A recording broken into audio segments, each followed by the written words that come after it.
Oke, welcome to Total Politik. Jumpa lagi di konten teman mikir. Gimana rasanya memiliki teman untuk berpikir itu sangat menyenangkan dan membuat kita mendapatkan banyak perspektif baru tentunya. Dan nggak hanya perspektif baru, tapi juga hal-hal yang selama ini udah kita terima sebagai sebuah kenyataan yang begitu adanya gitu ya. Jadi udah taken for granted kalau lu punya teman mikir hal-hal yang itu sudah lu anggap benar, ya jangan-jangan ada hal yang eh, membuat kita dikelabui dengan hal yang sudah lama kita anggap benar dan menghambat kita untuk jadi lebih baik gitu. Dan hari ini gue sudah kedatangan lagi teman mikir biasa kita, line up teman mikir kita, ya, seorang filsuf, ya, public philosopher yang sudah malang melintang dan juga memanjang, dan kita sambut Al Ustadz Kustan Firdaus.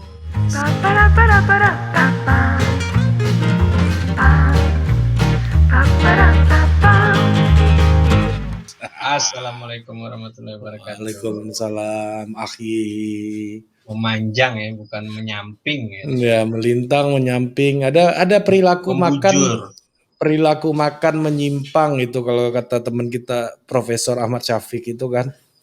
Ya kan, Profesor ya, Ahmad Syafiq. ya perilaku makan menyimpang. Terus gue bilang, jangan-jangan lebih bahaya perilaku makan menyamping. Yaitu makan teman. Jadi bukan badannya ke samping, tapi makan teman ya. Perilaku makan menyamping gitu. Itu yang jauh lebih bahaya daripada perilaku makan menyimpang. Selamat untuk Bang Syafiq sudah jadi profesor. Iya. Dan hari ini Bang Kustan, kita akan mulai dengan sebuah artikel ya. Ini isu yang selalu menjadi perbincangan lah ya. Dan terutama di dalam kasus pidana narkoba yang memang dari zamannya Pak Jokowi ini memang terpidana narkoba itu udah yang terutama yang pengedar dengan jumlah tertentu gitu ya, sudah nggak ada ampun gitu. Jadi udah dianggap extraordinary crime gitu ya. Gua nggak tahu apakah narkoba ini extraordinary crime apa enggak gitu sebenarnya ya. Tapi itu nanti bisa kita diskusikan. Kayak orang bilang korupsi itu extraordinary crime. Emang extraordinary crime, kalau extraordinary kan nggak biasa gitu. Harusnya kalau nggak biasa nggak sering. Ini narkoba sama korupsi ini sering banget kan. Artinya udah ordinary crime aja sih menurut Jadi gua. biasa Udah biasa gitu. Jadi ini bisa kita bedah. Nah, ini Kontras mengatakan bahwa adanya pidana capital punishment atau terpidana mati.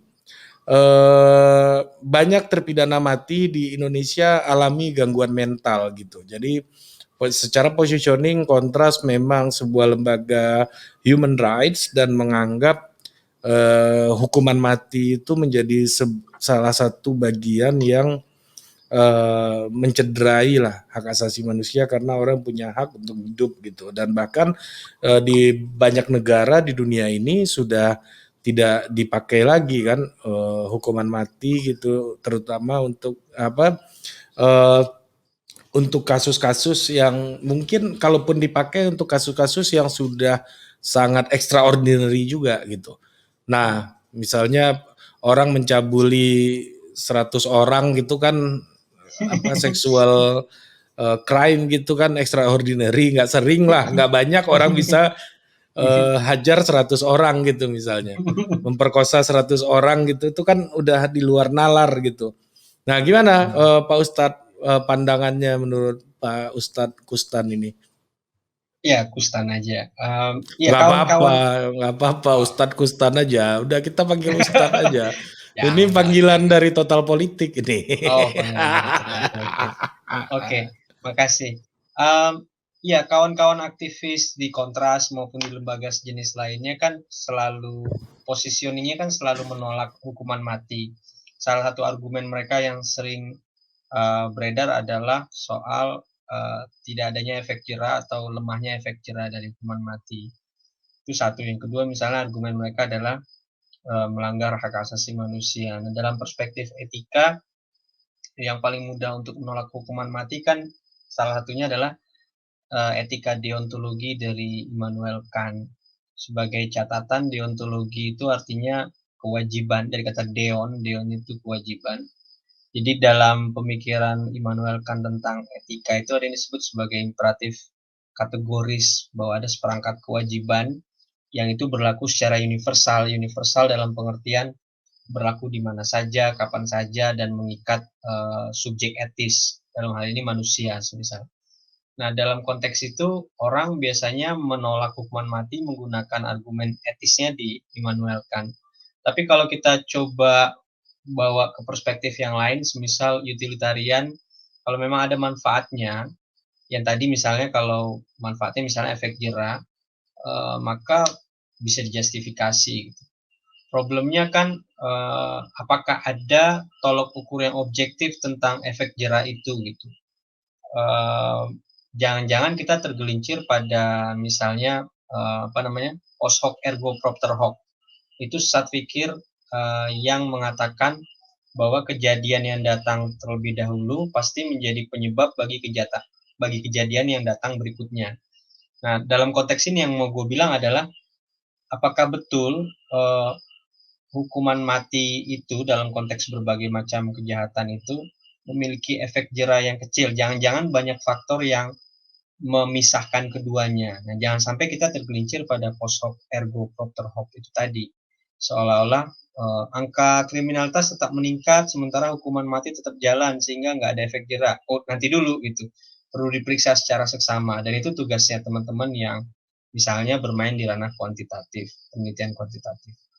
Nah, dalam konteks capital punishment, tentu kita nggak bisa pukul rata ya, Ri, ya. Kita harus melihat kasus per kasus, karena nalar seorang hakim untuk kejahatan yang sama itu bisa berbeda gitu. Dan kalau orang nggak puas, dia bisa melakukan naik banding ke pengadilan tinggi dan kasasi ke Mahkamah Agung. Nah, hukum sama etika ini kan dua ranah yang berbeda, walaupun sebenarnya mereka bersinggungan. Contohnya misalnya ada ajaran etika yang kemudian dikodifikasi menjadi hukum. Misalnya jangan membunuh. Itu ajaran etis, ada dalam 10 perintah Tuhan, tapi kemudian itu dikodifikasi menjadi hukum. Tapi ada juga ajaran etis yang tidak dimasukkan ke dalam sistem hukum. Misalnya hormati orang tuamu. Itu kan tidak dimasukkan ke dalam peraturan perundang-undangan, sehingga itu tetap tinggal sebagai ajaran etis. Nah, dalam konteks hukuman mati ini, kita harus melihat kasus per kasus. Jangan-jangan memang ada, katakanlah misalnya kalau tadi Ari bilang soal narkoba gitu ya. Kalau ada bandar narkoba yang berulang kali keluar masuk penjara dan dia memproduksi sekian ton sabu-sabu semisal, apakah tetap tidak boleh dibunuh atau tidak boleh diberikan hukuman mati? Nah, hukuman mati ini perlu kita rinci lagi. Hukuman mati dalam pengertian hukuman penjara seumur hidup, atau hukuman mati dalam pengertian capital punishment, atau dia akan dieksekusi dalam waktu tertentu. Nah, kita nggak tahu nih yang dimaksud gangguan mental ini nih orang-orang yang menunggu kapan dia dieksekusi, atau orang-orang yang mengalami gangguan mental karena dipenjara seumur hidup. Nah, baik yang pertama maupun yang kedua, kita perlu lihat lagi kasus per kasus. Kenapa dia punya gangguan mental? Jangan-jangan dari awalnya memang sudah punya gangguan mental gitu. Tapi sangat wajar kita bisa memahami kalau misalnya ada orang yang tidak tahu kapan dia dieksekusi kemudian mengalami gangguan mental, itu juga sangat manusiawi gitu kalau kita melihat kasus itu. Nah, baik kita pro atau kontra, kita perlu melihat kasus per kasus dan mendiskusikannya dalam konteks apa dulu? Dalam konteks hukum atau dalam konteks etika gitu. Ini dua ranah yang berbeda sebenarnya. Gitu kira-kira Bung Ari. Ya, kalau di kontras ini dikatakan bahwa ini yang menunggu hukuman mati gitu, yang hukuman mati sih memang fokusnya bukan pidana seumur hidup gitu. Nah, sebenarnya dalam kehidupan bernegara itu mati itu apa sih sebenarnya? Maksudnya ada orang yang dicabut hak politiknya gitu. Apakah itu bisa kita bilang mati juga gitu, atau orang yang dicabut ya nyawanya juga mati gitu misalnya, atau orang di penjara seumur hidup juga. Ustadz Gustan juga bilang tadi orang yang bisa dianggap mati juga. Nih gimana sih Hmm. kita melihat sebagai sebuah definisi gitu. Misalnya kalau koruptor kan matinya mereka kan miskin sebenarnya kan, bukan Hmm. bukan di penjara sebenarnya, atau seumur hidup atau dibunuh gitu misalnya. Dan bukan hanya Gimana? miskin, bisa jadi koruptor itu mati mati dia secara sosial itu karena dia nggak punya hak untuk berpolitik lagi semisal. Dan ada kan misalnya mantan ketua umum parpol yang dicabut hak politiknya. Ya. Nah kita nggak tahu dia mati mati apa enggak. Tapi dalam konteks bernegara tadi itu menarik pertanyaanmu, bahwa kalau kita lihat negara dengan isinya masyarakat dan kemudian punya banyak profesi, salah satunya misalnya tentara dan polisi, itu kan mati itu adalah salah satu konsekuensi yang harus disadari di awal dan diketahui dari awal. Bukan hanya oleh orang yang mendaftar sebagai tentara atau polisi, tapi oleh keluarganya juga. Bahwa semisal kalau tewas dalam bertugas, keluarga tidak akan menuntut dan seterusnya. Ada kontrak-kontrak semacam itu.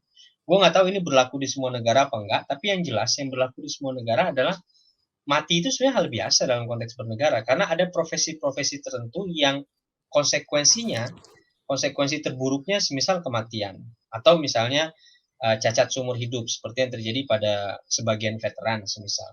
Sehingga mati itu bukan hal yang luar biasa. Nah kalau begitu, kenapa misalnya para SJW katakanlah ya, social justice workers itu yang garis keras menolak hukuman mati, mempermasalahkan hukuman mati atau hukum bunuh atau eksekusi untuk para narapidana, tapi menganggap biasa misalnya seorang tentara yang tewas terbunuh di Papua. Bahkan misalnya sampai hari ini kan negara kita semacam, gue nggak tahu apa ragu, apa bimbang, apa takut untuk melabeli OPM itu sebagai organisasi teror misalnya. Disebutnya secara halus, secara KKB. eufemistis KKB kan. Ya. Nah, padahal tentara kita mati loh, dan membiayai tentara itu nggak murah gitu. Kita membiayai tentara lulusan Akmil itu jauh lebih mahal daripada kita membiayai tentara lulusan non Akmil. Nah, Tantama. Tantama. Nah, mereka ini kan lebih valuable, lebih bernilai ketimbang narapidana yang dieksekusi mati. Tapi para aktivis HAM juga nampak sekilas kontradiktif ketika menolak hukuman mati untuk para narapidana, tapi juga menolak misalnya pemerintah mau menetapkan OPM sebagai organisasi teror gitu. Yang jelas menghabisi, iya kan? Iya, Iya kan? iya, iya, Harus iya. diakui dong itu. Ini Itu seru nih, ini kontradiksi. seru nih, ini seru Itu nih, ini seru kontradiksi, nih. harus lo akuin gitu. Hmm. Kecuali para Double aktivis HAM standar ya, double double, standar. oke lah, double standar mungkin maknanya peyoratif. Oke, kecuali misalnya para aktivis HAM yang begitu mau bilang, gue nggak percaya prinsip non kontradiksi Aristoteles, gue percayanya dialetheia misalnya, kontradiksi yang benar. Ya gue angkat tangan, salut, berarti lu baca logika modern, belajar logika nggak berhenti cuma di Aristoteles gitu kan. Tapi kalau lu kekeh, gue konsisten gitu, gue konsisten tuh nggak ada kontradiksi, berarti lu belajar logikanya cuma sampai Aristoteles, nggak sampai logika modern. Logika Akuin palus. aja logika. Ya, jadi itu loh semacam kontradiksi yang sebenarnya kasat mata, cuma ya gue nggak bisa bilang itu secara frontal ke teman-teman gue yang bekerja di ranah itu, tapi dalam kesempatan ini gue harus bilang kayak gitu karena ya lu harus jujur, lu mau pakai prinsip non kontradiksi dalam dalam pembelaan lu terhadap HAM, atau lu mau pakai logika modern yang mengakui ada loh sebagian kontradiksi yang benar. Misalnya sikap gue hari ini, gue menolak hukuman mati untuk koruptor, untuk bandar narkoba, tapi gue juga nggak mau misalnya melabeli OPM itu sebagai organisasi teror, meskipun mereka menghabisi tentara-tentara kita. Apa justifikasinya itu kontradiksi yang benar kira-kira? Ya, jadi kita let's say kita taruh kaki kita di sepatunya kawan-kawan SJW ini kan. Nah, Ya, kira-kira apa? ya, ini lepas dari siapa donor mereka ya. Gue tutup Ya. mata lah soal itu. Siapa donornya, dari mana uangnya, lepas dari itu. Kalau gue membayangkan kaki gue ada di sepatu mereka, ya mereka punya komitmen mulia, kuat terhadap HAM. Tidak ada satupun orang yang boleh dibunuh dalam keadaan apapun. Ya, mohon maaf, sepertinya kurang membaca kitab sucinya masing-masing misalnya. Betul ada 10 perintah Tuhan yang salah satunya bilang jangan membunuh. Tapi kan itu bisa diperdebatkan apakah itu tadi kalau pakai etikanya Immanuel kan apakah itu imperatif kategoris atau bukan atau imperatif hipotetis. Imperatif kategoris itu berlaku di mana saja, kapan saja, mengikat siapapun. Tapi dalam kitab suci lu sama gua, Ri, di salah satu ayat di surah Al-An'am, terjemahannya itu bukan jangan membunuh saja. Terjemahannya adalah jangan membunuh kecuali punya alasan yang adil. Nah, dalam konteks ini, ada nggak alasan yang adil untuk mengeksekusi bandar narkoba yang udah keluar masuk penjara dan memproduksi lebih dari 1 ton sabu Ada dong, semisal? ada, Ada karena dong, udah lewat pengadilan kan. udah lewat pengadilan dan Ya berkali-kali sampai berulang. kasasi segala macam gitu. Dan dia keluar masuk gitu, misalnya repetitif kan, atau misalnya ada nggak justifikasi untuk melabeli OPM yang sudah banyak membunuh tentara sebagai organisasi teror, kan gitu. Ini bukan soal rasisme ya, ini soal di tempat lain ada organisasi yang melakukan gini deh, kita cek sejarah. GAM sama OPM itu lahirnya kurang lebih sama, itu dekade 70-an. GAM itu dulu namanya Aceh Sumatera National Liberation Front, ASNLF. Websitenya masih ada. Itu kira-kira tahun 70-an. OPM juga sama, tahun 70-an. Gue lupa antara 74, 78 lah, sekitar itu. Nah, tapi yang GAM selesai kan, akhirnya selesai, dan itu diawali dengan tsunami. Tapi sempat kan ada daerah operasi militer, dan ada kesan bahwa ini teror gitu. Tapi yang OPM ini tidak gitu. Kenapa? Ada masalah apa gitu? Apakah ada intervensi asing? Gitu. Jadi kalau balik tadi ke pertanyaan lu, ya mereka mencoba menjustifikasi itu karena komitmen kuat. Tapi hey, nanti dulu periksa dulu komitmen lu kuat untuk tidak membunuh itu dasarnya apa? Religius apa sekuler? Kalau religius tadi gue udah bilang. Kalau yang sekuler, oke lah misalnya ada Universal Nation Deklarasi Universal HAM, UN Declaration of Human Rights gitu. Nanti dulu dalam konteks itu negara kampiun demokrasi seperti Amerika pun tetap membunuh dengan alasan yang menurut mereka adil di Afghanistan, Irak, Syria dan yang lainnya gitu. Artinya itu belum tentu menjadi imperatif kategoris. Bisa jadi itu imperatif hipotetis. Hipotetis dalam pengertian ada kondisi tertentu kita atau negara boleh membunuh orang, misal. Asal ada alasan yang adil dan itu bisa dipertanggungjawabkan di kemudian hari. Nah, problem yang terjadi di kita kan dokumentasinya. Gitu. Dokumentasinya apa? Dokumentasinya lengkap nggak? Bisa diakses publik nggak? Untuk menguji argumen yang menjustifikasi eksekusi terhadap narapidana atau tahanan A, B, C, D, E. Itu problemnya gitu. Sehingga semuanya menjadi serba gelap kan. Kira-kira gitu Bung Ari. Maaf sorry tadi, dokumentasi itu maksudnya gimana? Ya dokumentasi misalnya gini, salinan putusan pengadilan deh. Kadang kita kesulitan loh mencari salinan putusan pengadilan. Gue dalam beberapa kali, Rik, mencari salinan putusan dari kasus-kasus yang kontroversial gitu. Itu kadang nggak ketemu. Dulu gue nyari salinan putusan Kanda Anas itu nggak ketemu, tapi sekarang ketemu, ada di website MA gitu. Terus gue nyari salinan putusan pengadilannya kasus Ahok di PN Jakarta Utara, ketemu. Gue cari salinan putusan Pengadilan Tinggi Jakarta, nggak ketemu. Karena memang ternyata Ahok tidak mengajukan banding, tapi dia melakukan kasasi, melompat. Nah itu aneh juga tuh, pertimbangannya apa. Tapi ya dengan mudahnya MA akan menolak kan, karena ya lu ngapain lompat gitu. Nah ada kasus-kasus yang kayak gitu, yang tadi kasus Kanda Anas, awalnya gue kesulitan, nggak ketemu, tapi akhirnya ketemu. Nah hal serupa bisa saja terjadi gitu.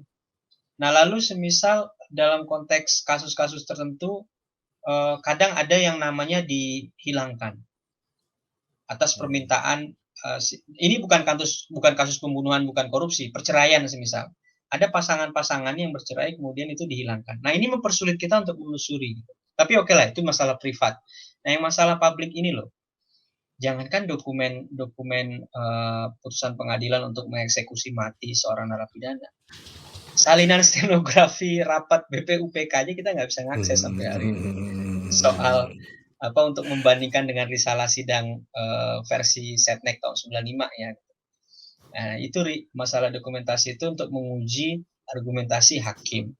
Dan lagi juga kita perlu menyadari bahwa kualitas argumen hakim itu sebagus apa sih? Kalau mereka nggak punya rujukan untuk satu kasus, kemampuan mereka untuk membuat jurisprudensi itu sebagus apa? Jurisprudensi dalam pengertian semacam putusan hukum baru yang sebelumnya belum pernah ada gitu.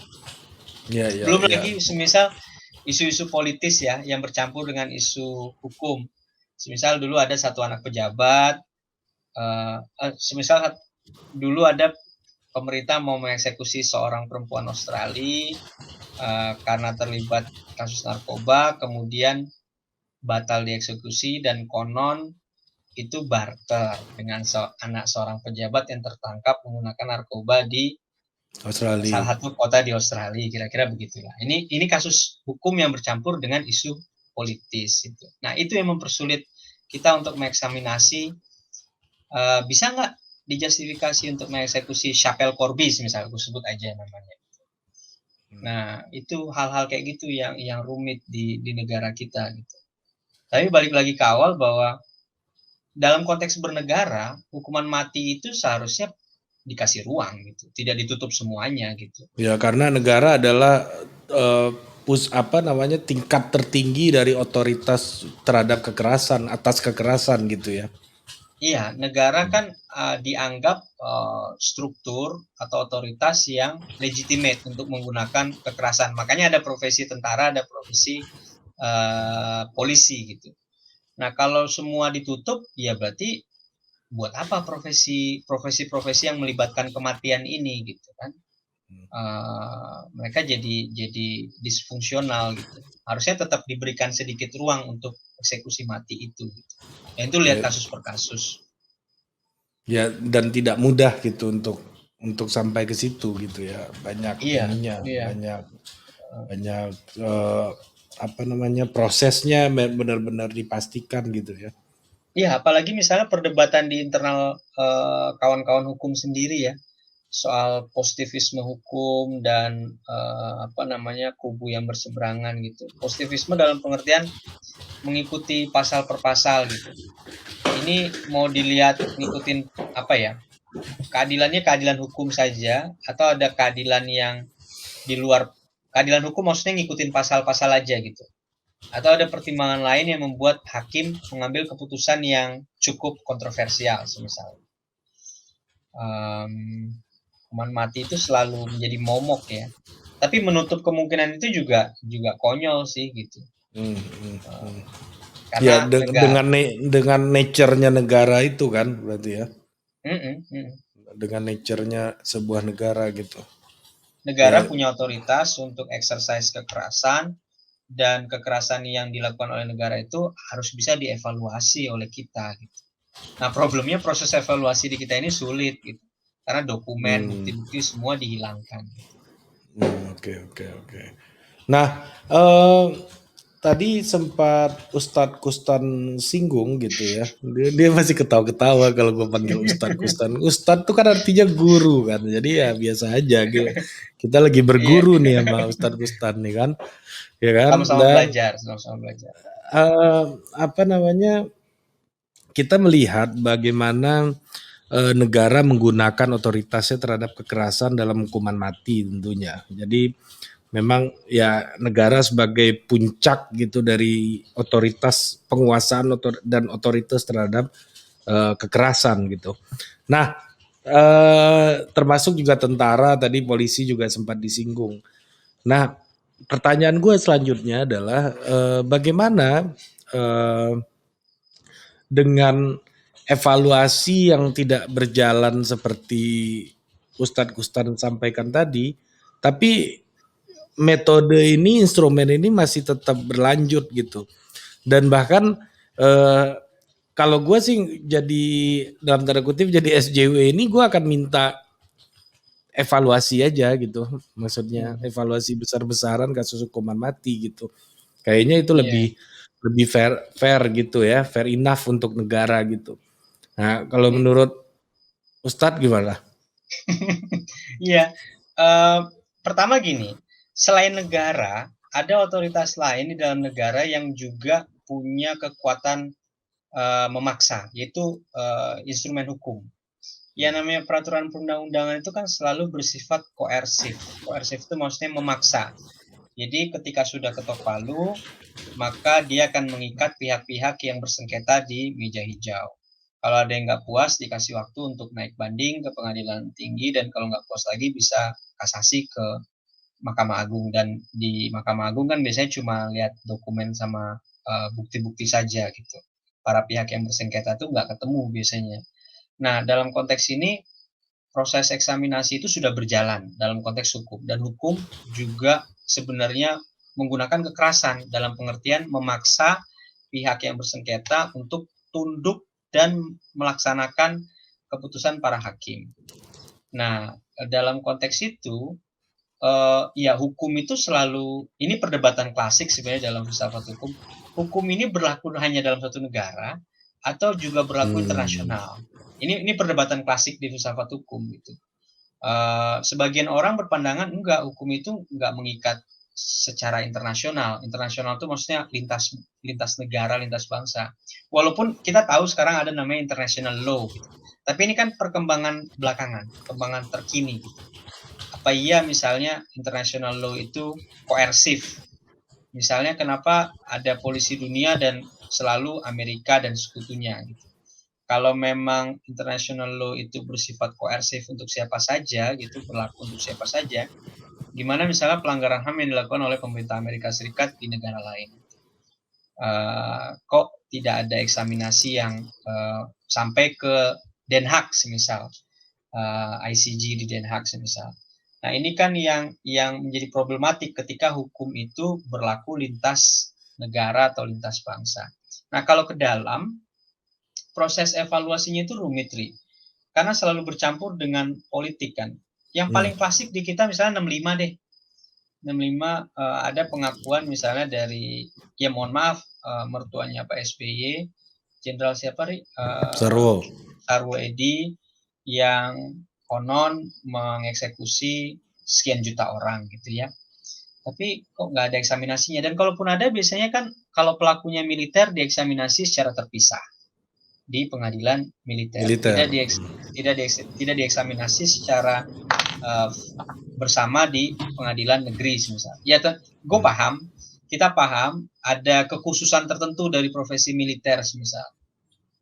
Tapi mbok iya sipil itu bisa mengakses juga dong pengadilan militer itu.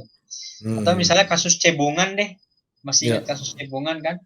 Dan Hari Azhar Itu kan langsung putusan pengadilan mahkamah militer itu bisa kita akses nggak tuh? Enggak ya? seharusnya bisa. Nah, itu yang gue nggak pernah ngecek. Itu yang gue nggak pernah ngecek. Apakah di website Mahkamah Agung, kan mereka bagian yang integral ya, seharusnya dengan Mahkamah Agung, sama kayak pengadilan agama tuh bagian yang integral dengan Mahkamah Agung. Nah, gue sendiri nggak pernah mencari kasus yang diuji di pengadilan militer sejujurnya. Tapi seharusnya ada. Nah, kalau nggak ada, itu menguatkan hipotesis sebelumnya bahwa ada dokumen-dokumen yang kita nggak bisa akses. Atau misalnya, gue jadi kepikiran mau melihat salinan putusan pengadilan terhadap ketua Biro Khusus PKI ini siapa, Rik? Syam Kamaruzaman. Orang yang mendapat tugas dari Aidit untuk menginfiltrasi 3 matra TNI gitu. Ini kan dia orang yang terakhir dieksekusi ya, dari kalau menurut laporan Tempo kan ada 5 orang tuh anggota Biro Khusus, yang masih hidup kan cuma 1. Konon posisinya di Tasik kalau menurut laporan Tempo. Nah, gue jadi kepikiran untuk nyari salinan putusan hukuman terhadap Syam. Kayaknya nggak ada gitu. Kayaknya nggak ada. Dan gue nggak tahu apakah dia gue nggak tahu apakah dia, kan kalau ceritanya dia dieksekusi kan, dibawa ke Jakarta Utara atau ke Pulau Onru atau kemanapun di Kepulauan Seribu. Nah, salinan putusannya itu ada apa enggak untuk eksekusi itu? Jangan-jangan nggak ada. Karena kalau ada, itu pasti sudah ramai menjadi perdebatan atau perdebatan paling nggak di kalangan sejarawan lah. Soal Oke, SAM ini, hmm, jadi memang negara memang punya otoritas, tidak boleh ditutup otoritasnya untuk menggunakan kekerasan sejauh mereka bisa gitu. Namun perlu alasan yang adil dan juga perlu kita ketahui setiap detail putusannya dan setiap poin-poin yang dia gunakan untuk menjatuhkan hukuman tersebut. Nah, lalu ini pertanyaan terakhir gua, apakah putusan-putusan tersebut di Indonesia ini udah menjadi semacam paradigma filosofis hukum gitu ya? Maksud gua gini, kalau di Amerika kan eh, tergantung hakimnya. Kalau Connie Barrett kayak sekarang itu berarti agak konservatif gitu, hmm, Mahkamah Agungnya gitu. Kalau Ruth kayak yang dulu kan lebih liberal gitu. Jadi liberal tentunya ada isu-isu tertentu yang kalau si hakim keluar dari paradigm dia, orang akan bertanya-tanya what is going on? Kok dia bisa keluar hmm, dari paradigmnya dia gitu untuk hmm, hmm, memutuskan. hmm. Tapi kita kan nggak punya juga gitu paradigma yang begitu katakanlah begitu eh,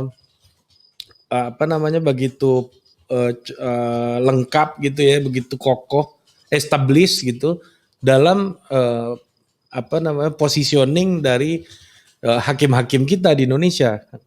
Gimana Ya, menurut ya. Bung Gustan? Kita paling gampang kan melihatnya di satu program TV yang entah kenapa gitu ya sudah tidak ada lagi, yaitu ILC, International Lawyers Club itu ya. Indonesia, Oh, Indonesia Lawyers Club, makasih. ya, Dengan hormat pada Pak Karni, kita rehat dulu Bro sejenak. Inye Karni, Hmm. eh, ya itu acara yang sangat bagus, tapi kalau kita lihat diskusinya, bukan diskusi yang diisi oleh para politikus ya. Kalau kita lihat diskusi atau perdebatan di antara para ahli hukum di situ, baik advokat, dosen maupun profesor hukum, gue sebagai orang yang menonton melihatnya mereka berdebat masih dalam kalau lu tadi nyebutnya paradigm, gue nyebutnya kerangka positivisme hukum.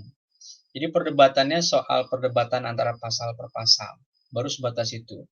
Belum belum nampak misalnya atau mungkin gue yang nggak nonton rutin, belum nampak keberanian ahli hukum untuk membuat terobosan-terobosan. Ya ada lah misalnya Profesor Yusril belakangan misalnya membuat terobosan soal siapa yang berhak menguji misalnya anggaran dasar dan anggaran rumah tangga partai politik. Itu terobosan bagus itu.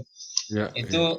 Itu terobosan bagus, breakthrough yang bagus. Nah, hal-hal semacam itu yang perlu yang kita pengen lihat sebenarnya dari para komunitas hukum itu kan untuk tadi melihat ini ada kubunya apa enggak. Jangan-jangan enggak ada kubunya di Indonesia nih. Dan Jangan-jangan semua bersepakat kubunya transaksionalisme aja semua. ya boleh bisa jadi begitu atau malah positivisme hukum semua gitu. Iya, iya, Nah, iya. itu kan yang ya lu sarjana sosiologi tahulah misalnya betapa membosankannya perdebatan positivisme di sosiologi kan gitu. Hmm. Nah, itu yang kita pengen lihat sebenarnya. Bahwa ada dua paradigma hukum yang bertarung. Kalau di zaman Belanda, di zaman Belanda itu lebih menarik. Jadi dulu pemerintah kolonial Belanda itu menyewa beberapa sarjana Belanda untuk menguji apakah misalnya hukum-hukum agama itu bisa masuk atau enggak ke dalam hukum yang berlaku di wilayah Hindia Belanda. Misalnya pemerintah kolonial Belanda itu pernah memberikan dana penelitian gitu ke Vandenberg. Dan Vandenberg kemudian membuat doktrin receptio in complexu.